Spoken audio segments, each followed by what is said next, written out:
हाँ जी स्टूडेंट्स, ਆਪਾਂ ਨੈਕਸਟ ਬੱਚੇ ਆਪਣਾ ਪਰਮਿਊਟੇਸ਼ਨ ਐਂਡ ਕੰਬੀਨੇਸ਼ਨ ਦਾ ਨੈਕਸਟ ਟੌਪਿਕ ਸ਼ੁਰੂ ਕਰ ਰਹੇ ਹਾਂ, ਜਿਹਦੇ ਵਿੱਚ ਤੁਸੀਂ ਕਰਨਾ ਹੈ ਕਿ ਫੰਡਾਮੈਂਟਲ ਪ੍ਰਿੰਸੀਪਲ ਕੀ ਹੁੰਦਾ ਕਾਊਂਟਿੰਗ ਦਾ। ਇਹਦੇ ਵਿੱਚ ਹੁੰਦਾ ਹੈ ਕਿ if one operation can be performed in m different ways and if corresponding to these m ways of performing the first operation there are n different ways of performing the second operation, then the number of different ways of performing the two operation taken together is m cross n। Means ਕੀ ਹੋਇਆ ਕਿ ਅਗਰ ਤੁਹਾਡੇ ਕੋਲੇ ਮੰਨ ਲਓ ਦੋ ਤਰ੍ਹਾਂ ਦੇ ਕੰਮ ਨੇ, ਇੱਕ ਕੰਮ ਕਰਨ ਨੂੰ ਦੇ ਤਰੀਕੇ m ਨੇ ਕਿ ਇੱਕ ਕੰਮ ਨੂੰ ਆਪਾਂ m ਤਰੀਕਿਆਂ ਦੇ ਨਾਲ ਕਰ ਸਕਦੇ ਹਾਂ। ਜਿਹੜਾ ਉਹ m ਵੇਜ਼ ਨੇ ਕਿਸੇ ਵੀ ਕੰਮ ਕਰਨ ਦੇ, ਅੱਗੇ ਹਰ ਇੱਕ ਵੇ ਦੇ ਕਰਸਪੋਂਡਿੰਗ ਅੱਗੇ ਤੁਹਾਡੇ ਕੋਲੇ ਫੇਰ n ਤਰੀਕੇ ਨੇ ਉਸ ਕੰਮ ਨੂੰ ਕਰਨ ਦੇ, ਠੀਕ ਹੈ ਨਾ। ਤਾਂ ਮੀਨਸ ਕੀ ਹੋਇਆ ਕਿ ਇੱਕ ਕੰਮ ਨੂੰ ਕਰਨ ਦੇ m ਤਰੀਕੇ ਹੋਏ, ਫਿਰ m ਦੇ ਅੱਗੇ n ਵੇਜ਼ ਹੋਏ, ਤਾਂ ਤੁਹਾਡੇ ਕੋਲ ਟੋਟਲ ਜਿਹੜੇ ਨੰਬਰ ਆਫ ਵੇਜ਼ ਨੇ ਉਹ ਦੋਹਾਂ ਦਾ ਮਲਟੀਪਲਾਈ ਹੋ ਜਾਊਗਾ। ਮੀਨਸ ਕਿ ਉਹ ਆ ਜਾਊਗਾ m ਕ੍ਰੋਸ n ਆ ਜਾਊਗਾ, ਠੀਕ ਹੈ। ਠੀਕ ਹੈ, ਤਾਂ ਇਸ ਨੂੰ ਤੁਸੀਂ ਐਕਸਟੈਂਡ ਵੀ ਕਰ ਸਕਦੇ ਹੋ,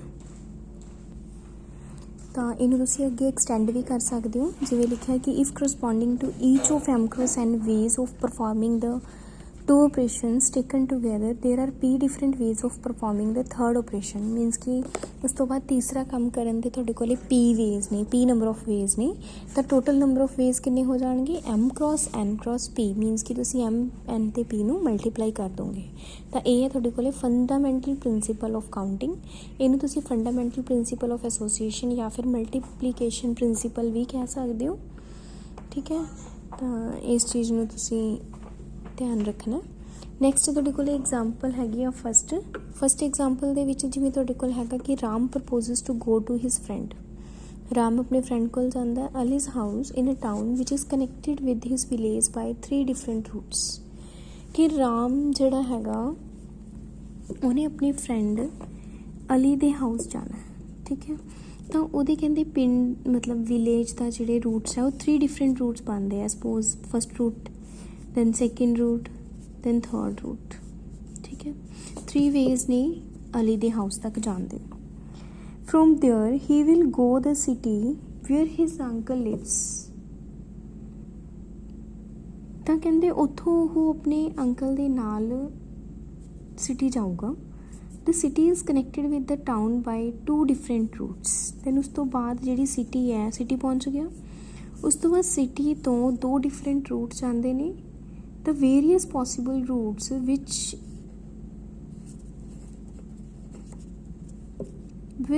Ram can choose from his village to go to the city। village ਤੋਂ city ਜਾਣ ਵਾਸਤੇ ਉਹ ਕਿੰਨੇ ਵੇਜ਼ ਜਿਹੜੇ ਆ ਉਹ ਚੂਜ਼ ਕਰੂਗਾ। ਜਿਵੇਂ ਸਪੋਜ਼ R4 R5, ਠੀਕ ਹੈ।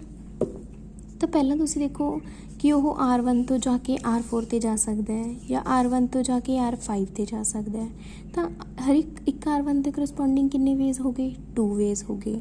R2 ਦੇ ਕਰਸਪੋਂਡਿੰਗ ਵੀ 2 ਵੇਜ਼ ਹੋ ਗਏ, R2 R4 R2 R5 R3 R4 R3 R5। Means ਕਿ ਹਰ ਇੱਕ 3 ਪਹਿਲਾਂ ਤਾਂ ਉਹਦੇ ਕੋਲ 3 ਵੇਜ਼ ਸੀਗੇ, ਇਹਨਾਂ 3 ਵੇਜ਼ ਦੇ ਹਰ ਇੱਕ ਦੇ ਆਪਣੇ 2 ਵੇਜ਼ ਆ ਗਏ। ਤਾਂ ਮੀਨਸ ਕਿ ਉਹਦੇ ਕੋਲ ਟੋਟਲ ਨੰਬਰ ਆਫ ਵੇਜ਼ ਕਿੰਨੇ ਆ ਗਏ 3 × 2 = 6, ਠੀਕ ਹੈ। ਨੈਕਸਟ ਤੁਹਾਡੇ ਕੋਲ ਸੈਕਿੰਡ ਐਗਜ਼ਾਮਪਲ ਹੈ ਕਿ if ਦੇयर R 20 steamers playing between the places A and B, in how many ways could the round trip from A be made if the return was made on the same streamer, a different streamer। ਕਿ ਤੁਹਾਡੇ ਕੋਲ 20 streamers ਹੈ, ਤੁਸੀਂ A ਅਤੇ B ਦੇ ਵਿੱਚ play ਕਰ ਰਹੇ ਹੋ, 2 ਪਲੇਸਿਸ ਨੇ। ਕਹਿੰਦੇ ਕਿ ਕੰਡੀਸ਼ਨ ਇਹ ਆ ਜਾਂਦੀ ਹੈ ਕਿ ਕਿੰਨੇ ਤੁਸੀਂ ਤਰੀਕਿਆਂ ਦੇ ਨਾਲ ਆਪਣੇ ਰਾਊਂਡ ਟ੍ਰਿਪ ਬਣਾ ਸਕਦੇ ਹੋ A ਤੋਂ ਸਟਾਰਟ ਹੋ ਕੇ, ਕਿ ਜਿਹੜੀ ਰਿਟਰਨ ਹੈ ਉਹ ਤੁਹਾਡੇ ਕੋਲ ਸੇਮ ਸਟ੍ਰੀਮਰ 'ਤੇ ਆਉਣੀ ਚਾਹੀਦੀ ਹੈ। ਮਤਲਬ ਉੱਥੇ ਜਿੱਥੋਂ ਸ਼ੁਰੂ ਕੀਤਾ ਉੱਥੇ ਹੀ ਆ ਕੇ ਖ਼ਤਮ ਹੋਣੀ ਚਾਹੀਦੀ ਹੈ। ਤਾਂ ਹੁਣ ਟੋਟਲ ਨੰਬਰ ਆਫ ਕਹਿੰਦੇ the return is made by the same streamer. ਹਰ ਇੱਕ ਸਟ੍ਰੀਮਰ ਆਪਣੀ ਰਿਟਰਨ ਆਪਣੇ ਆਪ 'ਤੇ ਲੈ ਰਿਹਾ ਹੈ। ਤਾਂ ਮੀਨਸ ਹਰ ਇੱਕ ਦਾ ਸਿਰਫ ਇੱਕੋ ਹੀ ਪੋਸੀਬਲ ਰੂਟ ਹੋਊਗਾ। ਤਾਂ 20 ਸਟ੍ਰੀਮਰ ਸੀ ਤਾਂ ਨੰਬਰ ਆਫ ਵੇਜ਼ ਕਿੰਨੇ ਆ ਗਏ 20। ਬਟ ਜਦੋਂ number of ways from A to B 20, B to A ਦੇ 19 ਹੋ ਗਏ, ਕਿਉਂਕਿ ਆਪਾਂ ਕਹਿ ਰਹੇ ਹਾਂ ਕਿ ਉਹ ਡਿਫਰੈਂਟ ਸਟ੍ਰੀਮਰ 'ਤੇ ਜਾ ਕੇ ਰੁਕ ਰਿਹਾ ਹੈ ਨਾ। ਤਾਂ it means total number of ways ਕਿੰਨੇ ਆ ਗਏ 20 × 19 ਮੀਨਸ 380 ਨੰਬਰ ਆਫ ਵੇਜ਼ ਆ ਗਏ, ਠੀਕ ਹੈ।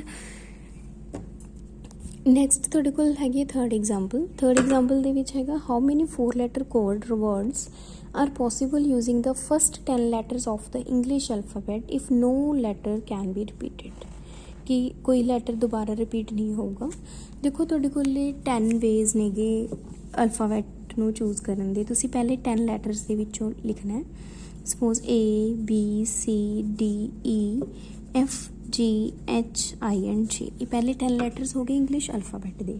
ਤੁਸੀਂ ਇਹਦੇ ਤੋਂ 4 ਲੈਟਰ ਕੋਡ ਵਰਡ ਬਣਾਉਣਾ ਹੈ, ਬਟ ਇਹ ਧਿਆਨ ਰੱਖਣਾ ਹੈ ਕਿ ਇਹਨਾਂ ਦੇ ਵਿੱਚੋਂ ਕੋਈ ਵੀ ਇੱਕ ਰਿਪੀਟ ਨਹੀਂ ਹੋਣਾ ਚਾਹੀਦਾ। ਤਾਂ ਜਿਹੜਾ ਪਹਿਲਾ ਕੋਡ ਵਰਡ ਦਾ ਫਸਟ ਲੈਟਰ ਹੈ ਉਹਦੇ ਲਈ ਦੇਖੋ 10 ਆਪਸ਼ਨਸ ਨੇ, ਤੁਸੀਂ ਇਹਨਾਂ ਦੇ ਵਿੱਚੋਂ ਕੋਈ ਵੀ ਇੱਕ ਕੋਡ ਵਰਡ ਯੂਜ਼ ਕਰ ਸਕਦੇ ਹੋ। ਸਪੋਜ਼ ਇਹਦੇ ਲਈ ਕਿੰਨੇ ਨੰਬਰ ਆਫ ਵੇਜ਼ ਹੋ ਗਏ 10। ਤਾਂ ਹੁਣ ਇਹਨਾਂ 10 ਦੇ ਵਿੱਚੋਂ ਜਿਹੜਾ ਵੀ ਆਪਾਂ ਉਰੇ ਯੂਜ਼ ਕਰ ਚੁੱਕੇ ਹਾਂ, ਸਪੋਜ਼ ਇਹ ਯੂਜ਼ ਕਰ ਲਿਆ ਤਾਂ ਉਹਨੂੰ ਕੱਟ ਦਿਓ। ਅਤੇ ਜਿਹੜਾ ਸੈਕਿੰਡ ਆਪਸ਼ਨ ਰਹਿ ਗਿਆ, ਸੈਕਿੰਡ ਲੈਟਰ ਹੈ ਜੋ ਕੋਡ ਵਰਡ ਦਾ, ਉਹਦੇ ਲਈ ਤਾਂ 9 ਆਪਸ਼ਨਸ ਰਹਿ ਜਾਣਗੀਆਂ ਨਾ।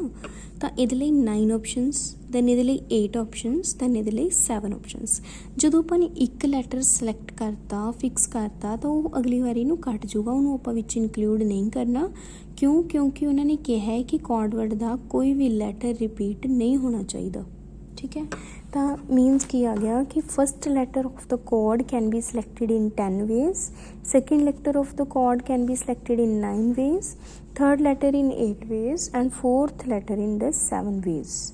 ਤਾਂ ਇਸ ਤਰੀਕੇ ਦੇ ਨਾਲ ਟੋਟਲ ਨੰਬਰ ਆਫ ਵੇਜ਼ ਕਿੰਨੇ ਆ ਗਏ 10 × 9 × 8 × 7। ਠੀਕ ਹੈ ਜੀ। ਨੈਕਸਟ ਹੈਗੀ ਹੈ ਤੁਹਾਡੇ ਕੋਲ 4th example. How many 5-digit telephone numbers can be constructed using the digits 0 to 9 if each number starts with 67, for example 67125, and no digit appears more than once? ਤਾਂ ਹੁਣ ਤੁਸੀਂ ਦੇਖੋ ਕਿ ਉਹ ਕਹਿੰਦੇ ਹੈ ਕਿ 0 ਤੋਂ ਲੈ ਕੇ ਤੁਸੀਂ 9 ਤੱਕ ਕਾਊਂਟਿੰਗ ਯੂਜ਼ ਕਰਨੀ ਹੈ। 0 1 2 3 4 5 6 7 8 ਐਂਡ 9। ਠੀਕ ਹੈ, 5 ਲੈਟਰ ਤੁਸੀਂ ਕੋਡ ਵਰਡ ਟੈਲੀਫੋਨ ਨੰਬਰ ਬਣਾਉਣਾ ਹੈ ਜਿਹਦੇ ਵਿੱਚੋਂ 65 ਜਿਹੜਾ ਹੈਗਾ ਉਹ ਸਟਾਰਟ ਹੋਣਾ ਹੈ।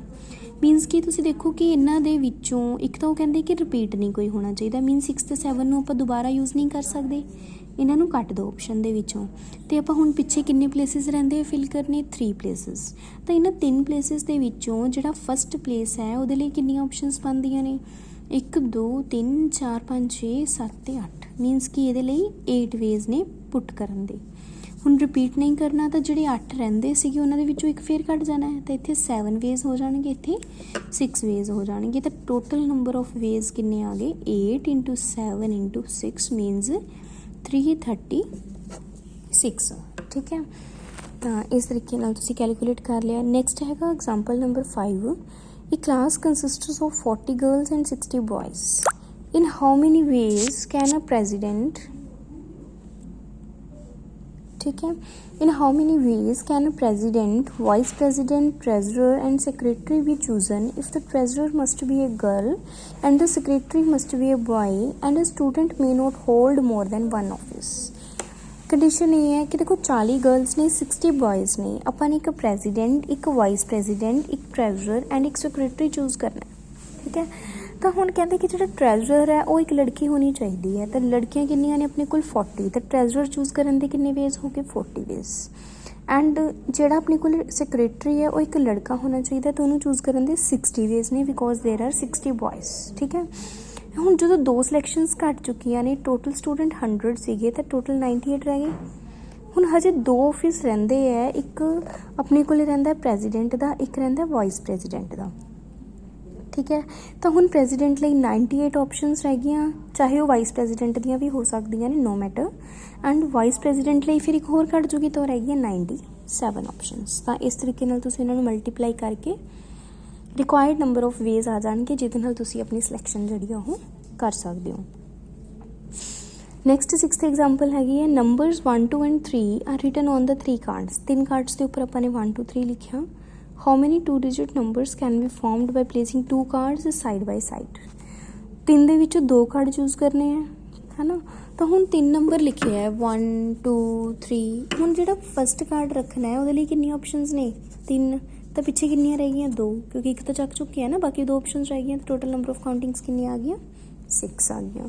ਠੀਕ ਹੈ, ਬਹੁਤ ਈਜ਼ੀ ਨੇ questions. How many numbers can be formed from the digits 1 2 3 9 if repetition of digit is not allowed. Repetition ਨਹੀਂ ਕਰਨੀ। ਹੁਣ ਇਹਦੇ ਤੋਂ ਆਪਾਂ ਨੇ ਨੰਬਰ ਆਫ ਫਾਈਂਡ ਕਰਨੇ ਕਿ ਕਿੰਨੇ ਨੰਬਰ ਆਪਾਂ ਬਣਾ ਸਕਦੇ ਹਾਂ। ਹੁਣ ਦੇਖੋ 4 ਡਿਜਿਟ ਤੁਹਾਡੇ ਕੋਲ ਦਿੱਤੇ ਹੈ, ਤਾਂ ਇਹਦੇ ਤੋਂ ਆਪਾਂ 1 ਡਿਜਿਟ ਨੰਬਰ ਵੀ ਬਣਾ ਸਕਦੇ ਹਾਂ, 2 ਡਿਜਿਟ ਨੰਬਰ ਵੀ ਬਣਾ ਸਕਦੇ ਹਾਂ, 3 ਡਿਜਿਟ ਨੰਬਰ ਵੀ ਬਣਾ ਸਕਦੇ ਹਾਂ ਅਤੇ 4 ਡਿਜਿਟ ਨੰਬਰ ਵੀ ਬਣਾ ਸਕਦੇ ਹਾਂ। ਤਾਂ ਆਪਾਂ ਸਾਰੇ 1 ਬਾਏ 1 ਕੈਲਕੂਲੇਟ ਕਰਕੇ ਉਹਨਾਂ ਨੂੰ ਐਡ ਕਰ ਦਾਂਗੇ। ਤਾਂ ਪਹਿਲਾਂ ਆਪਾਂ 1 ਡਿਜਿਟ ਨੰਬਰ ਦੇਖੇ, 1 ਡਿਜਿਟ ਤਾਂ ਇਹ ਆਪ ਹੀ ਹੋਣਗੇ ਨਾ, ਮਤਲਬ 1 2 3 ਐਂਡ 9 ਤੋਂ ਉਹਦੇ ਲਈ 4 ਵੇਜ਼ ਆ ਗਏ। ਦੈਨ 2 ਡਿਜਿਟ ਨੰਬਰ ਵਾਸਤੇ ਤੁਹਾਡੇ ਕੋਲ ਪਹਿਲੇ ਲਈ ਕਿੰਨੀਆਂ ਆਪਸ਼ਨਸ ਹੋਣਗੀਆਂ, 4। ਜਦੋਂ ਮੰਨ ਲਓ ਤੁਸੀਂ 2 ਡਿਜਿਟ ਨੰਬਰ ਬਣਾਉਣਾ ਹੈ ਨਾ 1 2 3 ਐਂਡ 9 ਦੇ ਵਿੱਚੋਂ, ਤਾਂ ਪਹਿਲੇ ਪਲੇਸ ਨੂੰ ਫਿਲ ਕਰਨ ਲਈ 4 ਆਪਸ਼ਨਸ ਨੇ, ਤਾਂ ਸੈਕਿੰਡ ਲਈ 3 ਰਹਿ ਗਈਆਂ, ਤਾਂ ਮੀਨਸ 12 ਹੋ ਗਏ। ਤਾਂ ਹੁਣ 3 ਡਿਜਿਟ ਨੰਬਰ ਬਣਾਉਣਾ ਹੈ, ਪਹਿਲੇ ਦੇ ਲਈ 4 ਆਪਸ਼ਨਸ, ਦੂਜੇ ਲਈ 3 ਆਪਸ਼ਨਸ, ਫਿਰ ਤੀਜੇ ਲਈ 2 ਆਪਸ਼ਨਸ, 24 ਆ ਗਏ। ਫਿਰ 4 ਡਿਜਿਟ ਨੰਬਰ ਬਣਾਉਣਾ ਹੈ, ਪਹਿਲੇ ਲਈ 4, ਫਿਰ 3, ਫਿਰ 2, ਫਿਰ 1, ਮੀਨਸ 24 ਆ ਗਏ। ਅਤੇ ਸਿੰਗਲ ਦੇ ਲਈ ਆਪਣੇ ਕੋਲ 4 ਸੀ। ਫਿਰ ਤੁਸੀਂ ਇਹਨਾਂ ਸਾਰਿਆਂ ਨੂੰ ਐਡ ਕਰ ਸਕਦੇ ਹੋ। ਐਡ ਕਰਕੇ ਤੁਹਾਡੇ ਕੋਲੇ ਫਾਈਨਲ ਜਿਹੜੇ ਹੈਗੇ ਟੋਟਲ ਨੰਬਰ ਆਫ ਵੇਜ਼ ਆ ਜਾਣਗੇ ਕਿ ਜਿਹਦੇ ਨਾਲ ਤੁਸੀਂ ਨੰਬਰ ਕੈਲਕੂਲੇਟ ਕਰ ਸਕਦੇ ਹੋ। 4 + 12 + 24 + 24। ਠੀਕ ਹੈ। ਨੈਕਸਟ 8th ਐਗਜ਼ਾਮਪਲ ਹੈ, find the number of different signals that can be generated by arranging at least 2 flags in order on a vertical staff if 5 different flags are available। 5 flags ਦੇ ਵਿੱਚੋਂ at least 2 use ਕਰਨੇ ਆ, means ਕਿ 2 ਵਾਲਾ ਵੀ ਬਣਾ ਸਕਦੇ ਹਾਂ, 3 ਕਲਰ ਵਾਲਾ ਵੀ, 4 ਕਲਰ ਵਾਲਾ ਵੀ ਅਤੇ 5 ਕਲਰ ਵਾਲਾ ਵੀ। ਅਗਰ ਤੁਸੀਂ 2 ਕਲਰ ਵਾਲਾ ਬਣਾਉਂਦੇ ਹੋ ਤਾਂ ਪਹਿਲੇ ਦੇ ਲਈ 5 ਆਪਸ਼ਨਸ, ਦੂਜੇ ਦੇ ਲਈ 4 ਰਹਿ ਜਾਣਗੇ ਕਿਉਂਕਿ ਇੱਕ ਕਲਰ ਆਪਾਂ ਆਲਰੇਡੀ ਯੂਜ਼ ਕਰ ਚੁੱਕੇ ਹਾਂ। ਮੀਨਸ 5 × 4 = 20। ਜਦੋਂ ਆਪਣੇ ਕੋਲ 3 ਫਲੈਗਸ ਆਉਣਗੇ ਤਾਂ ਪਹਿਲੇ ਲਈ 5, ਫਿਰ 4, ਫਿਰ 3, ਮੀਨਸ 60। ਤਾਂ ਐਵੇਂ ਤੁਸੀਂ ਕੱਢ ਕੇ ਹਰ ਇੱਕ ਦਾ ਅਲੱਗ-ਅਲੱਗ ਐਡ ਕਰਕੇ ਤੁਹਾਡੇ ਕੋਲ 320 ਫਲੈਗਸ ਬਣ ਜਾਣਗੇ ਡਿਫਰੈਂਟ ਟਾਈਪਸ ਦੇ। ਠੀਕ ਹੈ। ਤਾਂ ਇਹ ਡਿਫਰੈਂਟ ਇਹਦੇ ਨਾਲ ਦੀ ਐਗਜ਼ਾਮਪਲ ਐਂਡ ਐਕਸਰਸਾਈਜ਼ ਦੇ ਵਿੱਚ ਅਗਰ ਕਿਸੇ ਦਾ ਕੋਈ ਵੀ ਡਾਊਟ ਹੁੰਦਾ ਤਾਂ ਤੁਸੀਂ ਕਰ ਲਿਓ। ਬਟ ਨਾਲ ਦੀ ਨਾਲ ਇਹ ਸੀਗਾ ਪਰਮਿਟੇਸ਼ਨ। ਨੈਕਸਟ ਹੈਗਾ ਤੁਹਾਡੇ ਕੋਲ ਕੰਬੀਨੇਸ਼ਨ। ਪਰਮਿਟੇਸ਼ਨ ਐਂਡ ਕੰਬੀਨੇਸ਼ਨ ਦਾ ਜਿਹੜਾ ਮੇਨ ਟੋਪਿਕ ਹੈ ਉਹ ਆਪਾਂ ਕੱਲ੍ਹ ਸ਼ੁਰੂ ਕਰਾਂਗੇ। ਇਹ ਸੀਗਾ ਬੇਸਿਕ ਸੀਗਾ, ਜਸਟ ਕਿ ਤੁਹਾਨੂੰ ਪਤਾ ਹੋਣਾ ਚਾਹੀਦਾ ਸੀਗਾ ਕਿ ਕਿਵੇਂ ਆਪਾਂ ਕਾਊਂਟਿੰਗ ਕਰਦੇ ਹਾਂ, ਹੈ ਨਾ, ਕਿ ਅਗਰ ਤੁਹਾਡੇ ਕੋਲ ਅਰੇਂਜਮੈਂਟਸ ਆ ਜਾਂਦੀਆਂ ਨੇ ਤਾਂ ਤੁਸੀਂ ਕਿਵੇਂ ਕਾਊਂਟ ਕਰਕੇ ਲਿਖਣੀਆਂ ਹੁੰਦੀਆਂ ਨੇ। ਠੀਕ ਹੈ ਜੀ। ਬਾਕੀ ਕੱਲ੍ਹ ਕਰਦੇ ਹਾਂ ਨੈਕਸਟ ਲੈਕਚਰ ਦੇ ਵਿੱਚ। ਓਕੇ।